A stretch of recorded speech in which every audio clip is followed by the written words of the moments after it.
So I'm going to start by walking you into a scene in a movie, and then I want y'all to tell me what happens next. Okay, here's my black. Christmas Eve. Beautiful night, light snowfall.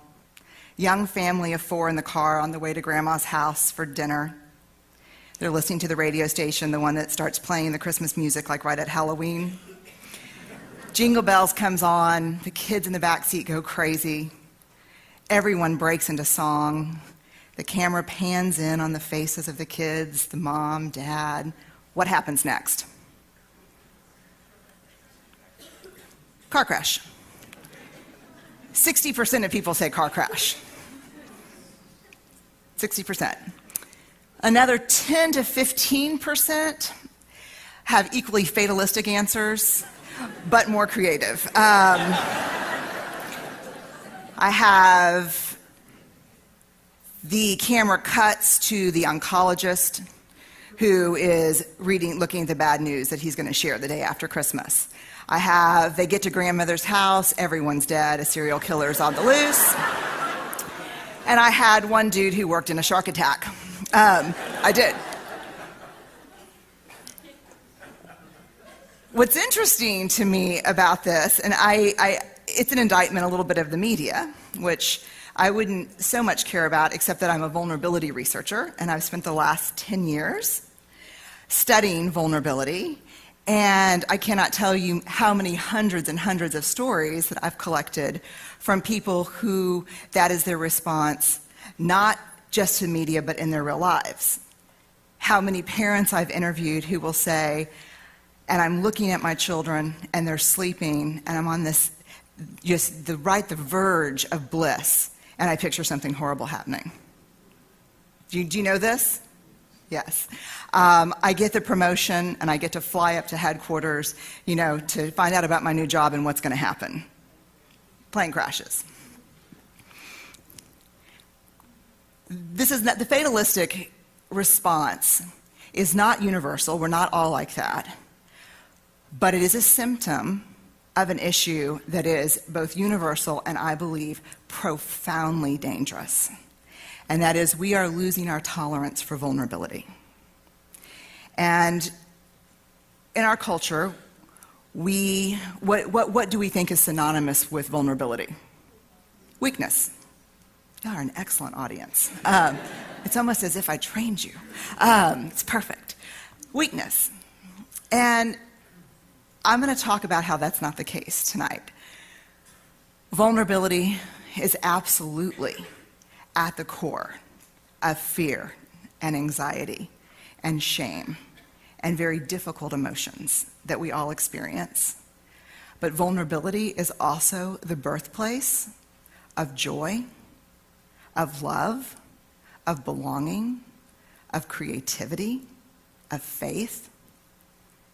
And so it becomes very problematic when, as a culture, we lose our capacity to be vulnerable. So this kind of fatalistic car crash is a symptom. I refer to it as foreboding joy. One of the symptoms that we're losing our capacity for vulnerability is that joy actually becomes foreboding. Something good happens, or we're looking at someone we love, or we're thinking about something we care about, and then we become compelled to beat vulnerability to the punch. Other symptoms: disappointment as a lifestyle. It is much easier to live disappointed than it is to feel disappointment. And so this is the person in the after-school movie that, I don't want to play your stupid game because it's dumb and boring, and because really maybe nobody will ask me.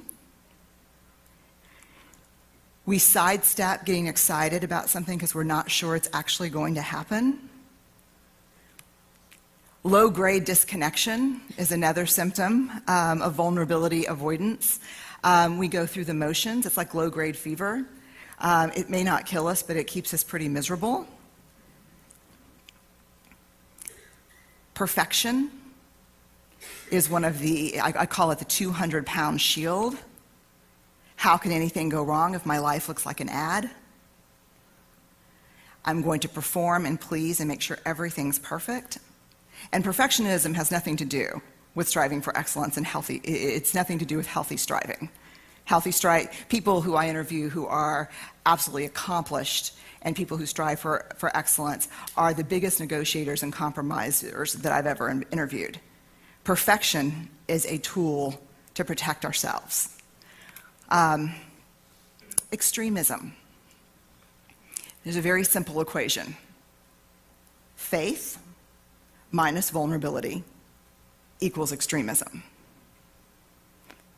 Faith is the vulnerability that flows between the shores of certainty. Faith without vulnerability, spirituality is inherently vulnerable. It is believing in things we don't understand or really can't see. And last, I believe the most universal way that we are dealing with an intolerance for vulnerability in our culture is that we numb. And I'll talk about this in a minute. Let's go to a bigger question, and that is, what is driving this intolerance for vulnerability in us? And I believe the answer is scarcity. We live in a culture that tells us that there is never enough. That we are not enough, that we are not good enough, that we are not safe enough, that we can never be certain enough, that we're not perfect enough. And maybe the one that we really don't talk about, that I think is perhaps the most dangerous, is that we are not extraordinary enough. In this world, somehow, an ordinary life has become synonymous with a meaningless life. And so often we are missing what is truly important because we're on the quest for what is extraordinary. Not understanding that in our ordinary lives, in the ordinary moments of our lives, is really where we can find the most joy. One of the things that happens, I think, in our culture of scarcity is that we are constantly collecting images and messages and experiences. I think it's unconscious. I really don't think that we're aware of how many messages and images of scarcity that we collect every day. And I want to tell a story about something that happened about 6 months ago that I think really illustrates this. So I have to catch a flight to go do a talk somewhere, and my daughter's, I have a 5-year-old and an 11-year-old, and my daughter's really struggling with a school project. I am definitely in the scarcity mode. I shouldn't be going. I'm not a good enough mom. I can't balance all of this. I have to go to my bank, which is inside of a grocery store, which is, I don't know if that happens here, but in Texas, all the banks have moved inside the grocery stores. So I walk up to the grocery store, the sliding glass doors, and there's a big Code Adam sticker, which if you don't know what that is, it's an incredibly important program, but it's a program that says this store and its employees are trained that when a child has gone missing or nabbed, everything in the store shuts down. So I look at that and I think, oh God, okay, just stay focused, Brené. No one's gonna nab your kids while you're away. I go and get my money, I get back in the car, I get on the freeway toward the airport, and I pass the Amber Alert. Keep driving, Brené, keep driving. About 2 miles past the Amber Alert, there's a sign that tells me that 39 people have been killed on that specific stretch of highway. And please wear my seatbelt. Then I get to the airport, and of course, I'm in line to security, getting naked, and I hear, the threat code has been moved to orange. And then I go through this thing that I'm like, oh my God, holy crap, is that a movement? Is it always orange? I was like, I'm gonna start writing it on my hand on a Sharpie, like, it's always orange. Okay, orange is not, it hasn't gone bad. I'm like, what is it? Okay, so I'm like, orange. Okay, it's orange. I think it was orange yesterday. Maybe something's happened, and I was busy reading the Amber Alert, then trying to find the license plate. So I get to my gate, and I sit down, and they're like, do not leave unintended baggage, And I look down, and there's a bag. And I'm like, oh my God, wait, it's a diaper bag. And I know that mother is like 10 feet away chasing her kid, and I'm like, but I saw this on Law & Order. And I'm gonna board that plane, and then the next thing you're gonna hear is, ching, ching, that Law & Order ching, ching, ching. And then we're blow up. So I get on the plane, and I'm really getting ready to start. I'm in kind of what you would call, I would say, an anxiety attack.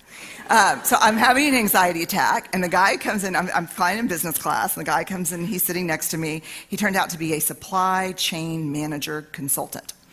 And so he looks over, and he's like, "You okay?" I'm like, "I'm good, yeah, what's up?" And my phone rings, and my son's face pops up. Well, he's 5, so that means his school's calling. "Hello, Charlie's got a fever.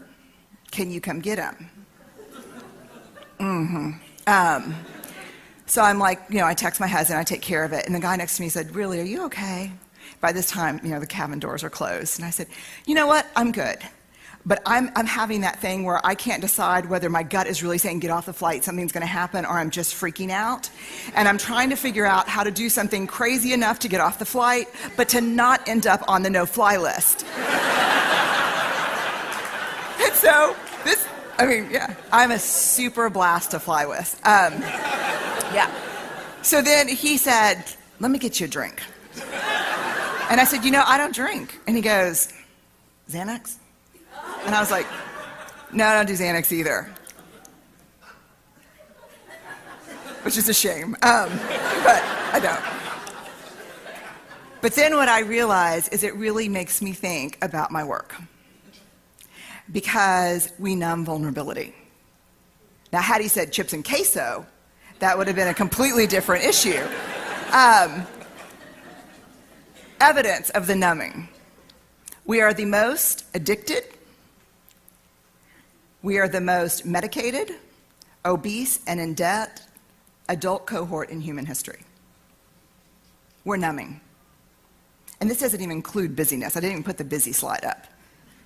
When they start having busy recovery meetings, they'll have to, busy 12-step meetings, they'll have to rent out football stadiums. Because we just stay so busy that the truth of our lives can't catch up. That's the plan. And so what are the consequences of numbing vulnerability? What are the consequences of trying to beat vulnerability to the punch? Here's the consequence to numbing that I've learned.